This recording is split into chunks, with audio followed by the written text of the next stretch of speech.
The carrier of a devastating flu virus could be as innocent as a child. She could be returning home with her family from a vacation. On the flight, every cough she makes, every touch she makes, could transmit the virus she now carries.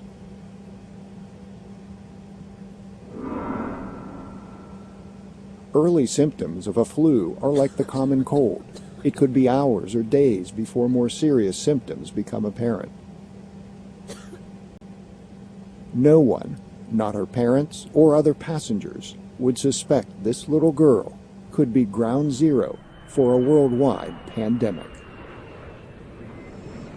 Flu viruses kill people every year, but in the last century, 3 flu pandemics killed millions. Perhaps the most serious recorded flu outbreak began in 1918.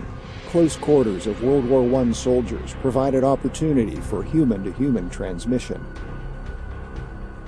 And their migration to the war zones meant mixing with civilians around the world.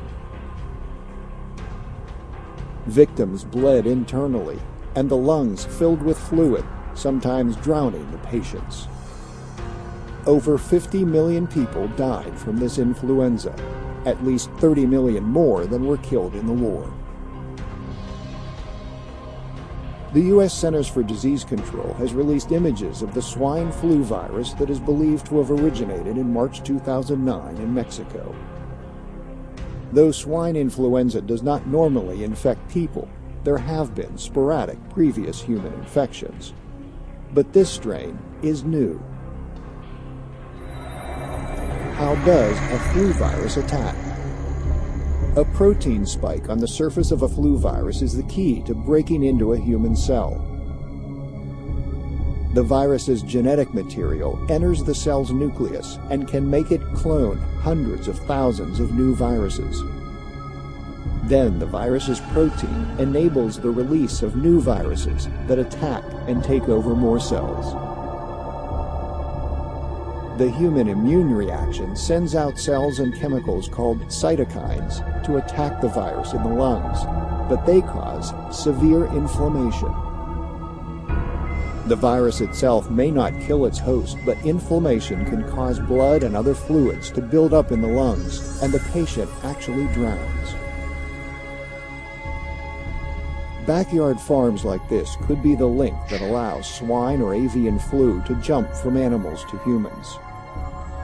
When influenza viruses from different species infect pigs, the viruses can reassort or swap genes.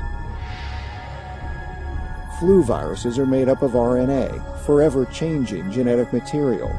By mutating, the RNA could make the virus less dangerous, but it could also make it more deadly under the right conditions.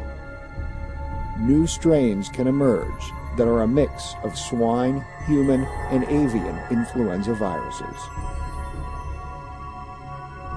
And once human-to-human transmission is established, with our jet-setting lifestyles of today, it could be only a matter of days before the virus can be taken around the world, creating a pandemic.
The germs can live on our hands for quite some time unless we clean them.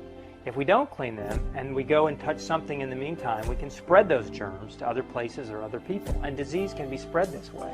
Animals can carry germs that can make people sick, and these germs can be not only on the animal, but can be in areas where the animals live as well. When people do regular hand washing, especially with children, that you supervise that hand washing, so you make sure the children are doing it properly and for the length of time that's necessary. They're coughing and sneezing onto their hands and touching doorknobs. They're using shared objects like pencils or toys. And disease is passed easily from one child to the next.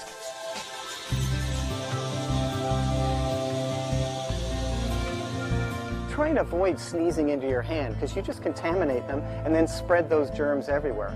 Focus on sneezing into your elbow, like this, and then you don't contaminate your hands. Turn on the water, wet your hands, apply a good amount of soap and lather up, and then focus on washing your hands for about 20 seconds, about the time it takes to sing Happy Birthday twice. Focus on washing the front of your hands, the back, in between the fingers, around the nails, and so on. And then rinse everything off. Use something to wipe your hands after that, preferably something disposable like a paper towel, and then use that to turn off the tap as well. If you get a chance, use that to also open the door to the bathroom as you're leaving. The best way to wash your hands is using running water and soap, but sometimes we don't have that available. So think about carrying with you a hand sanitizer. That should have at least 60% alcohol content. It's important to realize that those agents don't remove soil and other material that might be on your hands. And in that case, you really need to use soap and water.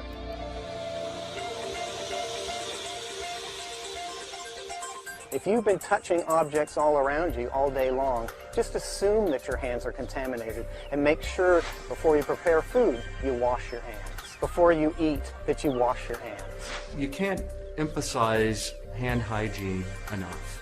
Clean hands save lives. Keeping your hands clean is a very important activity